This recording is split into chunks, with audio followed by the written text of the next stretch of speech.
Imagine a crowded city street. Hundreds of people are walking past you. Suddenly, you collapse. You are having a heart attack. You look up, reaching out your hand, begging for help. But people just walk around you. Some even step over you. They aren't looking at their phones. They are looking right at you. And they keep walking. You might think these people are monsters. You might think this only happens in movies. But history proves that this is a fundamental glitch in the human brain. It's called the bystander effect, and today we are going to expose the terrifying truth, why the more people there are, the less likely you are to be saved.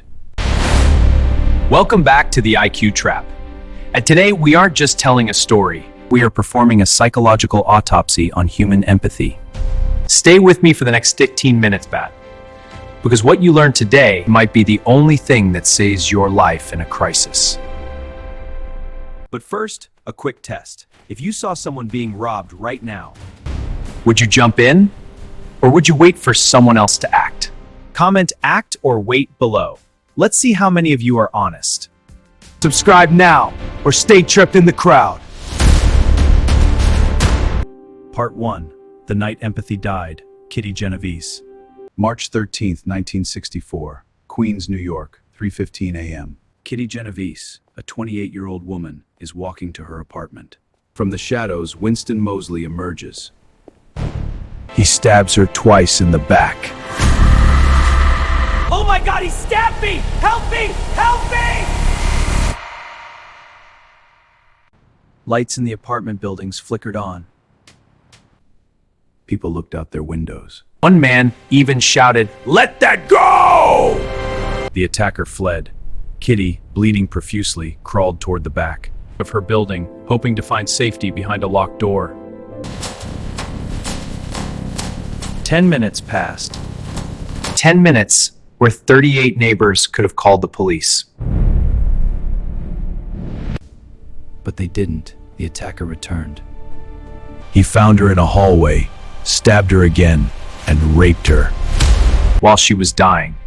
The entire attack lasted over 35 minutes. It wasn't until 3:50 a.m. that the first call reached the police. By then, Kitty was gone. The New York Times headline the next day shook the nation. 38 who saw murder didn't call the police. This story didn't just report a crime, it birthed a new field of psychology. But here's the twist. Recent evidence suggests the number 38 might have been exaggerated. But the phenomena described, that was 100% real. What would you have done?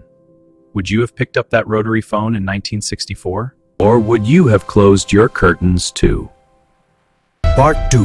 The Science of Cowardice. Psychologists John Darley and Bibb Latané were obsessed with this case. They didn't believe New Yorkers were just evil. They believed the presence of others changed our brain chemistry. They conducted the famous smoke-filled room experiment. When a person was alone in a room and smoke started pouring in, they acted within 2 minutes. But when they were in a group of 3, they often sat there for 20 minutes. Even when the smoke was so thick they couldn't see. Why? This is pluralistic ignorance. We look at others to define reality. If everyone else is acting calm, our brain says, if they aren't worried, I shouldn't be either. I don't want to look like a fool. Think about your own life. Have you ever stayed silent in a meeting or a classroom when you knew something was wrong? Just because no one else was speaking up? That is the IQ trap in action. Part 3. The Math of Apathy. Diffusion of responsibility. The second pillar of this effect is diffusion of responsibility. In a crowd, responsibility isn't shared, it's divided. If you are the only one there, you feel 100% responsible. If there are 100 people, you only feel 1% responsible. You assume someone else, someone smarter, someone braver, someone with a phone has already taken care of it. We see this today on social media. When someone posts a cry for help, thousands see it, but only a handful react. We think, There are so many followers. But often, that someone never comes. We are the most connected generation in history. Yet we are the most isolated when it's time to actually act. We'd rather record a tragedy on our iPhones for clout than put the phone down and save a life. Is a viral video worth more than a human life to you? Let me know in the comments. Transition to part 4. The final lesson, how to survive. If you are ever the victim, remember this. Generalized screams for help vampires. Instead, use the singular focus technique. You! In the red hoodie!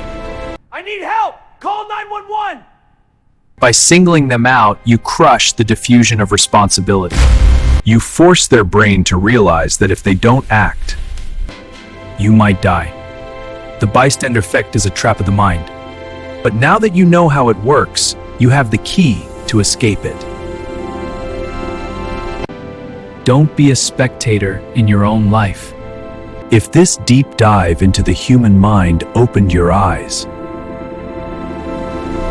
subscribe to the IQ Trap. Share this with one person. You would actually help in a crisis. Let's see who your real friends are. Stay smart or stay trapped. See you in the next investigation.